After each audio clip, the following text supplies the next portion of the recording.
Welcome back to കംലെറ്റ് shop. അപ്പം നമ്മൾ വീണ്ടും ഒരു സ്കാമിനെ പറ്റിയാണ് പറയാൻ പോകുന്നത്. Online shopping scam.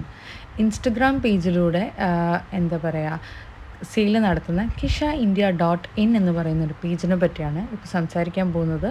അവർ ടോട്ടലി ഫ്രോഡ്ലൻറ്റ് ആയിട്ടുള്ള ഒരു പേജാണ്. Never trust this page. ഇവർ ശരിക്കും പറഞ്ഞാൽ നമുക്ക് ഭയങ്കര ലോ റേറ്റിന് റീസെല്ലേഴ്സ് പിക്ചേഴ്സ് അപ്ലോഡ് ചെയ്തിരിക്കുന്ന പോലെയാണ് അപ്ലോഡ് ചെയ്യുന്നത്. റീസെല്ലേഴ്സിനെ നമുക്ക് ട്രസ്റ്റ് ചെയ്യാം, പക്ഷേ ഇവർ ശരിക്കും പറഞ്ഞാൽ ഫ്രോഡ്ലൻ്റ് ആണ്. അപ്പോൾ ഇവർക്ക് ഞാൻ ജസ്റ്റ് മെസ്സേജ് അയച്ചു, ഇത് അവൈലബിൾ ആണോ? അപ്പോൾ അവൈലബിൾ ആണെന്ന് പറഞ്ഞു. അപ്പോൾ എനിക്ക് അത്ര ട്രസ്റ്റ് വർത്തി ആയിട്ട് ഫീൽ ചെയ്തില്ല.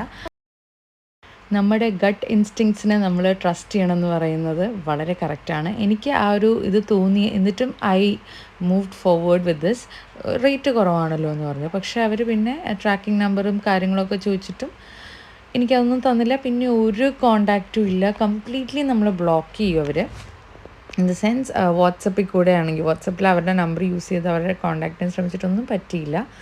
പിന്നെ അവർ എന്താ പറയുക, നമ്മൾ മനസ്സിലാക്കുക, ഒരു പേജിൽ അവരുടെ പോസ്റ്റിൻ്റെ താഴെ കമൻറ്റ് ഇടാനുള്ള ഓപ്ഷൻ അവർ ഓഫ് ചെയ്തിട്ടിരിക്കുകയാണെങ്കിൽ ഇറ്റ്സ് ടോട്ടലി എന്താ പറയുക, ഇറ്റ്സ് ടോട്ടലി എ ഫ്രോഡ്ലൻറ്റ് അല്ലെങ്കിൽ സ്കാം. എന്തെങ്കിലും അവർക്ക് ഹൈഡ് ചെയ്യാനുള്ളതുകൊണ്ടായിരിക്കുമല്ലോ അവർ കമൻറ്റ് ഓഫ് ചെയ്തിരുന്നത്. We have to keep that in mind while shopping. ശരിക്കും പറഞ്ഞാൽ ഒട്ടും ട്രസ്റ്റ് ചെയ്യരുത് ഈ ഒരു പേജിനെ. ഇവർക്ക് ഫോളോവേഴ്സ് ഉണ്ടെന്നൊക്കെ വിചാരിച്ച കാര്യമില്ല. പിന്നെ അതുപോലെ തന്നെ ഇതൊരു അലേർട്ടായിട്ട് എടുക്കണം. നിങ്ങൾ ഉറപ്പായിട്ടും അവരുടെ അടുത്ത് നിന്നും വാങ്ങിക്കാൻ ട്രൈ ചെയ്യരുത്. Anyway, thanks for watching. അപ്പോൾ more such videos will be available in our YouTube channel. അപ്പോൾ നിങ്ങൾ സബ്സ്ക്രൈബ് ചെയ്യാൻ മറക്കരുത്. സബ്സ്ക്രൈബ് ബട്ടൻ്റെ അടുത്തുള്ള ബെൽ ഐക്കൺ കൂടെ ക്ലിക്ക് ചെയ്യണേ. Thank U.